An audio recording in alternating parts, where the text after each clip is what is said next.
Hi, it's Danny Flexon for Seconds Out, Sportsbet TV, here with Chris Mason. Chris, how you doing? Doing well, mate, doing well. We're going to do This Week in Boxing, a new concept for us, but one we hope you'll enjoy. We're going to look back on recent big fights that we've enjoyed, and we're going to look ahead to what's coming up in the world of boxing.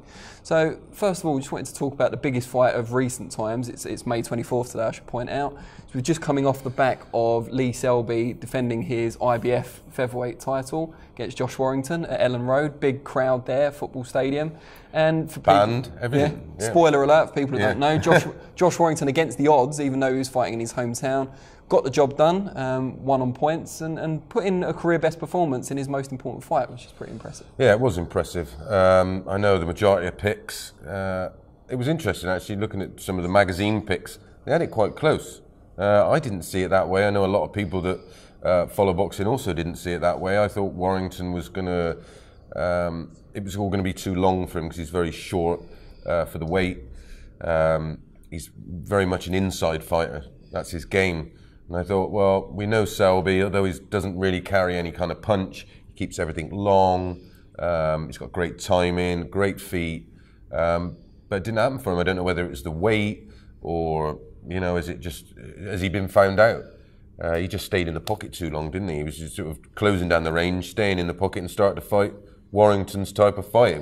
It was bizarre. And then the cut, which we know was cut from early on, wasn't he? We had two cuts. He was cut early on, and then a couple of rounds later he was cut on the other side, and that seemed to prove a distraction. Yeah, and it was the way they treated with the cut. It was funny actually because Chris Sanager was in the corner for Eubank's fight against Groves when he got cut. And he didn't really know. You know, it was almost like panic, and that was very much the case again with Selby, which is. I'm surprised a fight of that magnitude they didn't bring in a cuts man. I know Chris Wise. I know he's been in and around boxing all his life. Former manager of Glenn Catley, who won a version of the world middleweight title, super middleweight title. But yeah, just their instructions lacked sort of any idea, and it was they say the first sign of madness. You keep repeating something. He just kept doing the same kind of thing. He didn't spin off. He just stayed in the pocket. And ended up getting his ears boxed off. Do you think that, and I don't just mean now, but do you think too much of the aftermath has been dedicated to where Selby went wrong in terms of the cuts, maybe being weight drained, compared to what Warrington did right? Because Warrington did put on a career best performance. The pressure was on him. He was at home. He really had to deliver. He'd drawn this big crowd. He'd been chasing Selby for years as well, so he put a lot of pressure on himself. And he turned out this amazing performance, better than we'd seen him before. He moved laterally more. His variety was better than we'd seen it. His shot selection, hand speed was really good as well. Carried a bit of pop. If anything, he looked like the puncher in the fight, whereas previously we thought maybe it was Selby. He stiffened Selby up 3 or 4 times. Yeah. So do you think that he's been kind of done a disservice to an extent, that people aren't focusing enough on his strengths rather than Selby's weaknesses? Yeah, I think that's probably down to the world we live in of social media. We're all experts. I picked Selby to win. I think most people. My response to Selby not winning was all credit to Josh Warrington. He put in a fabulous performance. He made Selby look ordinary. He somehow managed to create a situation where Selby was falling in, where you expected it to be the other way around. And it was a fabulous performance. I think we probably overrated Selby and underrated Warrington. But yeah, all credit to him. And he's going to be a handful for anybody. I mean, if they make that Frampton fight, that's a great fight. That's not going to be as one-sided as what people think. Let's talk about Frampton. Frampton signed a 3-fight deal with Frank Warren, Carl Frampton, last year. It's going well. Yeah. He struggled through the first fight, which was he'd been inactive for a while, and he produced a really disciplined, impressive performance against Nonito Donaire last time out. He's set to go. Sounds like you're about to be nicked. They found you at last. At Tower Bridge. At Tower Bridge, you can be hung. Yeah. He's scheduled to go out August the 18th at Windsor Park, which was something that was promised as part of the 3-fight deal. Northern Ireland Football Stadium, big deal for Frampton. Yeah. Who's probably one of the biggest ticket sellers in UK boxing. He's one of the biggest stars in Northern Ireland, isn't he? And that is a huge fight. But spanner in the works, it was always told it was going to be a world title fight. Now, he's the WBO interim champion, so there's always the chance he'll be upgraded. But if not, We're told Oscar Valdez, who's the full champion, may not be ready to fight until later in the year after suffering that broken jaw against Scott Quigg.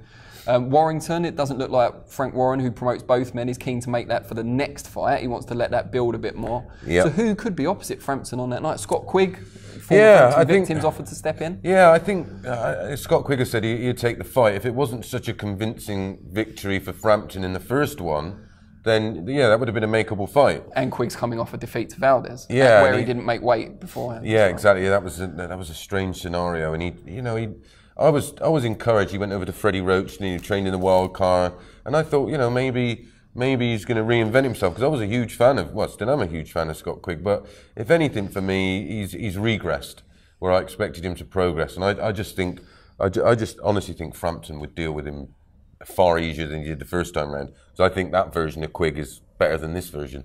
So I don't know where they're going to find him an opponent. I could see it being put back and maybe giving Valdez a chance to recover fully, because that's a great fight.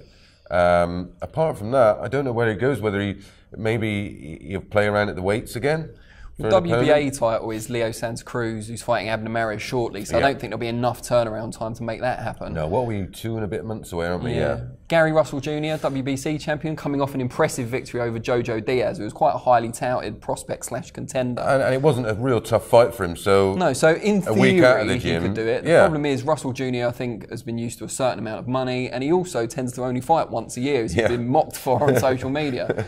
Is that someone that Frank Warren could bring over here from America? Yeah, I think so. I mean, it's a great fight, and they're going to do the tickets, so that will generate a certain amount of money. And it's on Box Nation. Is it pay-per-view? No. How are they going to generate the money, like you say, that Russell Jr. would expect? I mean, what's he going to want? 1.5? 2 million maybe? Not sure it does the maths. But that would be a great fight. That would be a great fight for both. Let us know where both of them are in terms of their career. I think Frampton's link with Jamie Moore has been, fabulous. I love that link up, and he looks a different beast. Now, we talked about the featherweights. Let's quickly switch to heavyweight. We've got Tyson Fury coming back in a couple of weeks. That's been well documented. Anthony Joshua's team still deep in negotiations with Deontay Wilder. We hope that comes together. Fingers crossed.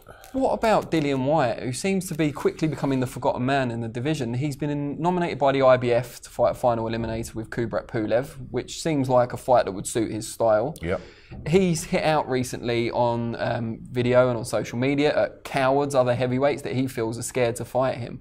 Is it that they're scared to fight him, or is it that they don't want to come to the UK necessarily? Because there could be purse bids for that Pulev. Yeah, on the back of his victory against Lucas Brown, I think people are tending to judge him a little different. That was an impressive win against a big, strong guy, all but he made a real statement. It was a statement fight, and the way he knocked him out, I mean, that was a brutal KO.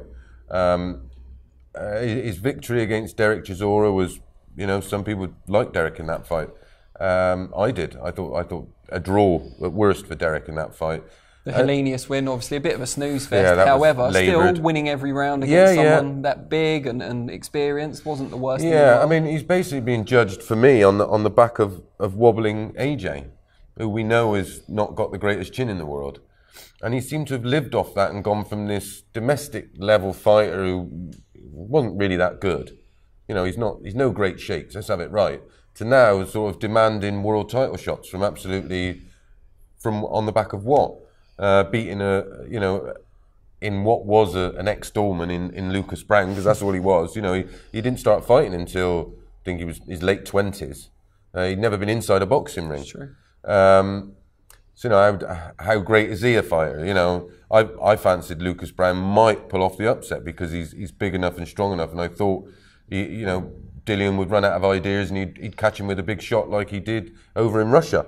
Was it Shagiev? Yeah. That guy. There's another guy that don't get bowled over very easy, and Lucas Brown done a job on him. And again, we were sort of judging him on that performance.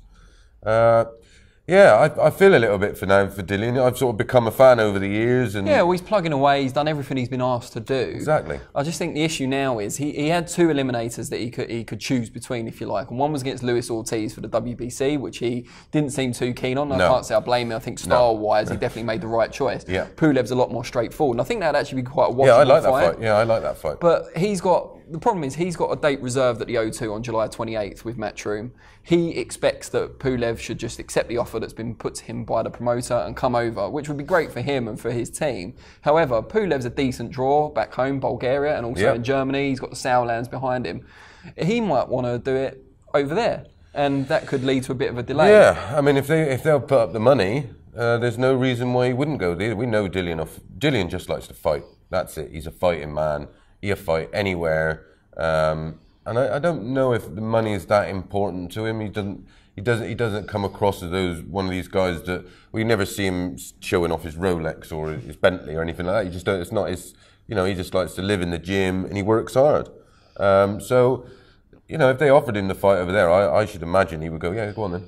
There is risk involved though. Like, I remember when Derek Chisora was on that great little run of victories over in Britain, he'd been rebuilt really well, and then he went over to Germany or Bulgaria, I can't recall, and fought Pulev and was well beaten. Yeah, he was well beaten. And I think there's that concern there that if Dillian Whyte's going to get well beaten, he wants it to be in a world title fight so he can make his money. Yeah, I think so. Yeah, and every credit to him. Why not? That's the game. But I don't. Who beats him at heavyweight? You take out AJ and Wilder. He's a fair matchup for anybody out there at heavyweight. Again, is he? He's keen to get this world title. I just don't know where that shot's going to come from for him, and it be negotiated for a genuine version of that title. Is he going to be a gatekeeper? Is he going to be one of these guys that all these little hungry lions want to take over the pride? Yeah. And he might fall into that sort of trap because I don't think a fight with AJ sells again. Well, it does sell because AJ could fight a bin man and it'd do sort of 30,000 tickets. No disrespect to Rendell Munro. No, definitely not. But yeah, the Wilder fight doesn't really. I just don't. I think he's one of those that he's just not got that personality that people are enthused to go and watch him. Where with Tyson Fury, we've got that thing that we're all curious. Yeah. And obviously the AJ Joshua fight, Wilder fight is just massive. It's undisputed. It's what we all want. We want to see that final belt around AJ's waist. A couple of other big talking points. WBSS has started to announce its second season. The bantamweights, they've already announced at least 3 of the lineup for that. Ryan Burnett, Zolani Tete, of course. They're talking about the winner of Jamie McDonnell and Noya Inoue, which takes place tomorrow. Going into that as well. And Rodriguez, who recently won the belt against Paul Butler. And super lightweight, they're talking about potentially the winner of Josh Taylor and Postal as well. What do you make of it? It seems like it's a concept that's going from strength to strength. If they put Eubank against Smith, said me back in. Against Smith for the final of the super middle, I'll never watch any of it again. I'm lying. I won't watch it. But out of protest, because I'll be disappointed if they don't find a way. It's looking unlikely now because Smith came out this week and said he's willing to wait. He's willing to wait even until September if he has to, because he'd rather fight. And rightly so. You can't have a competition and then. Bramer would have been, more warranted. He was in it originally and then had to pull out because of illness. I'd rather see him in there. Seeing the names that have been announced for the new season so far, can they live up to or even surpass the action we've seen this year from the super middleweights and the cruiserweights? Yeah, I think so. That division is just littered with just absolute bantamweight elite level fighters, and I'm talking elite. And they're all going to be put into, effectively a court. Respect to the fighters for taking it on, because you don't know who you're going to fight. But I think the guarantee of money is fairly substantial. So I can see why they're doing it. And you eventually, it don't matter what weight you are, or whether it's mixed martial arts, UFC, or whatever else. If you're a fighting man, you want one champion of each division, and the fighters recognise that. And I'm just so pleased they've all put their name in the hat. And we are going to have, the ultimate champion in that division, like we are at super middle and like we are at cruiser. The final of the cruiserweight is fascinating. I don't know where it's going to happen because it was they were trying to get it in Ukraine, weren't they? But I don't think Gassier's having any of that at all. So yeah, I mean that's another major fight that we've got to look forward to. Before we wrap things up, let's talk DAZN, which seems to be the big boxing story of the moment. Eddie Hearn signed a deal, mainly American shows, with DAZN, although they will also carry the Sky shows from here in the UK to a US audience. DAZN, a streaming service, I should probably call them DAZN as it's American. It's DAZN, isn't it? DAZN. DAZN, yeah. Brilliant. Yeah, and they're doing it with the Perform Group as well. So they've got a billionaire backer. Yeah. Which is obviously reassuring for a sport like boxing. He's got something like 32 billion. Is that all? Yeah, so he's throwing $1 billion at it, and it's like chump change, isn't it? It's not going to... But what a deal. It's a huge budget for Eddie Hearn's US shows. It gives him a bit of a catapult into the US market compared to what he was already doing. He's already making inroads, but this really puts him on a higher level. But as we've seen this week, Adrian Broner has actually gone public with an offer he received from Eddie Hearn to fight on DAZN, as I'm now going to call it all the time, and rejected it publicly as well, which was quite crass of him to do so. But I think everyone kind of got carried away with the original deal and the figures involved and thought Eddie Hearn's taking over the US now. Maybe it was a reality check for Broner because he's done, been exposed. But yeah, I think people like Eddie's platform, and platform, and they like him. They like the way he does his business. He's very open. His dad was I mean, he's almost just a carbon copy of his father. But he's got all these TV dates. He's got a big budget behind him. He's got an infrastructure in place. Why is someone like Broner, who's, as you said, is finished and not the star he was before potentially, although he still draws really good TV ratings? Why does he feel in a position to turn down a guaranteed offer of what, $6.5 million was it? Yeah, I'm not sure it was 6.5, or maybe more. Yeah, I'm not sure it was that much in dollars. Yeah, there was something within that negotiation or within that contract that must have really offended him. Do you think it could be as well that some of these American fighters who have fought on HBO and Showtime are used to fighting hand-picked opponents, whereas when Eddie guarantees these $2 million, we saw the thing that Broner posted. It didn't say who the opponents were going to be. So not only can you not handpick the opponents, the fights could be tough. You could also end up in a really, really big marquee fight that's going to make loads of money for DAZN. Yeah. And you've already agreed to only be paid. Only. I mean, I'd love $2 million, but do you know what I mean? So another $2 million. Yeah, another. Thank you. So you could be doing yourself a disservice in the negotiating table by accepting a flat fee without knowing who the opponent is. Yeah, and that's an interesting way that Eddie's going about his business. He's in a position now where he's holding all the, he's holding the checkbook. He's got all the money, and as he said, we've got the platform, we've got it on Sky. And they all thought it was almost mythical that Eddie was going to come over to America and attempt to take over, but I think a lot of the promoters now are looking, going, oh my God, he now has the money. The big thing with Wilder was, where's the money coming from? When he offered this $50 million, where is it? Where is it coming from? Eddie Hearn's now in a position that if a fight like that comes up, he goes, well, I've got the money. Yeah. See this fella, he's a billionaire. Yeah, exactly, yeah. Again, he now is in a position to make those big fights that we maybe thought couldn't be made down to finances. And listen, he leaves no stone unturned. And we get them all not for free, but we get them all as part of an existing, if we have one, Sky subscription. Exactly, yeah. And it's 16 shows a year, just from America. Just in the US. Yeah, I mean, that's great for fight fans, especially if you're already, like say, a subscriber to Sky Sports anyway. It's costing you no extra money, which is it's a win-win.